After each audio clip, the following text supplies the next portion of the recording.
L&T boss S.N. Subrahmanyam recently indicated that the slowing down of migration within the country is turning out to be worrisome for companies such as his that employ laborers. Is internal migration across the country indeed slowing down? If so, why? And would the average minimum wage for the country have any bearing on these migration patterns?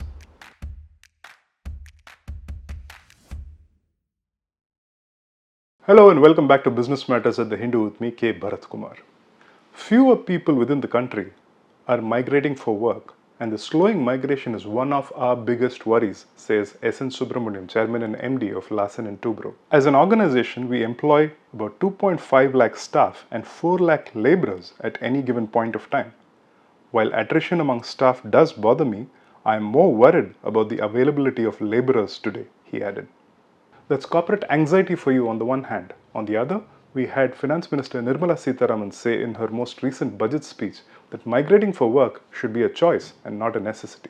In December last year, the Economic Advisory Council to the Prime Minister put out a report showing evidence that internal migration within the country had indeed slowed since 2011. The number of domestic migrants is estimated to have dipped by about 12% to 40.2 crore between 2011 and 2023. The council attributed this decline to increased economic opportunities across the country. The report showed that as per Census 2011, the total number of migrants stood at 45.6 crore. It also indicated that the migration rate, which was at 37.64% of the total population in 2011, had since decreased to about 28.9% of the population. The economist, late Mr. Bibek Debroy, who was chairman of the council, had then said, "We hypothesize that this is on account of availability of improved services such as education, health, infrastructure, and connectivity, as well as improved economic opportunities in or near major sources of migration. And this," he said, "was an indicator of overall economic growth." The authors used 3 sets of data, namely the Indian Railway unreserved ticketing system, mobile telephone subscriber roaming data, and district-level banking data to understand the impact of migration in the places of origin. Consider the migration trends in the previous 2 decades coming up to 2011. Between 1991 and 2000, the compounded annual growth rate of the number of migrants was 2.7%. This rose to 3.7% in the 10 years to 2011. Interestingly, in the period between 1991 and 2001, India's workforce grew from 3.17 crore to 4.02 crore, an annual average growth of 2.6%. Whereas in the subsequent 10 years, the workforce grew to 4.82 crore, or an average growth of almost 2%. So between 91 and 2011, the share of migrants in the workforce had increased steadily. Now, what drives the willingness to work, and by corollary, the willingness to migrate for work? The answer is income.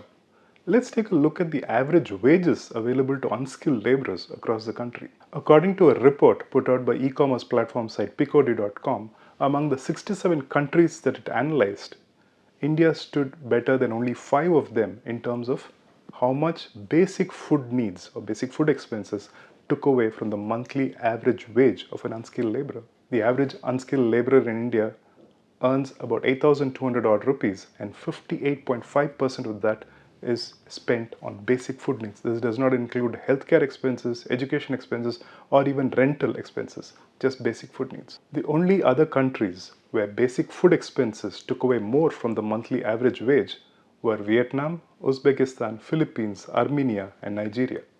That brings us to the question, wouldn't higher, more competitive wages for even unskilled laborers help companies attract the kind of manpower they want? Maybe. Just as an example, let's take a look at L&T's financials over the past few years. The chart on your screens shows that over a 10-year period, L&T has gone from being an about rupees 90,000 crore in revenue company in FY15 to about rupees 219,000 odd crore revenue in FY24. In that 10-year period, net profit has risen almost threefold to rupees 12,500 crore.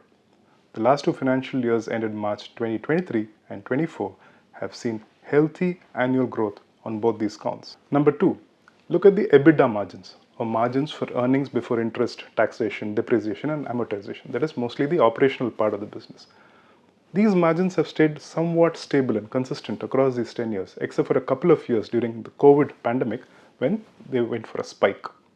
So given these financial attributes, my friend and colleague in Business Line newspaper and head of the research bureau there, Hari Vishwanath, says companies could consider raising wages even for unskilled labor, and even if it meant sacrificing on margins. His point is, among the 4 factors of production that we study about in economics, namely land, labor, entrepreneurship, and capital. He says among these 4, labor need not be the only one to stretch and stretch every other time. He says shareholders who contribute to the capital could also sacrifice their returns every now and then. But the flip side to this is, over time, if wages keep increasing, then companies would have lesser and lesser funds to devote to capital expenditure. And that would eventually show on the job creation. Job creation anyway seems to be the Achilles heel for India. So what do you think? Where should companies draw the line? We'd love to hear from you. It's a very interesting topic. Do leave your thoughts in the comment section. And as always, we have this nugget of information for you. Did you know that India's first committee on fair wage was set up in 1948? The report of this committee was a major landmark in the history of formulation of wage policy in India. Its recommendations set out the key concepts of the living wage, minimum wages, and fair wage, besides setting out guidelines for fixing wages. And here's a quiz question for this week. Which country was the first to implement a minimum wage and when? And here's the answer to last week's question, which was, what is Beijing's share in New Delhi's import of industrial goods? And how has that changed over the past couple of decades? The answer is, with India's increasing dependence on Chinese industrial goods like telecom, machinery, and electronics, Beijing's share in New Delhi's imports of such goods rose to 30% from 21% over a period of 15 years, according to a report by the economic think tank Global Trade Research Initiative. That's all we have for you folks. If you enjoyed what you saw in this episode, do not forget to like, share, and subscribe. Until we meet again, have a lovely time ahead.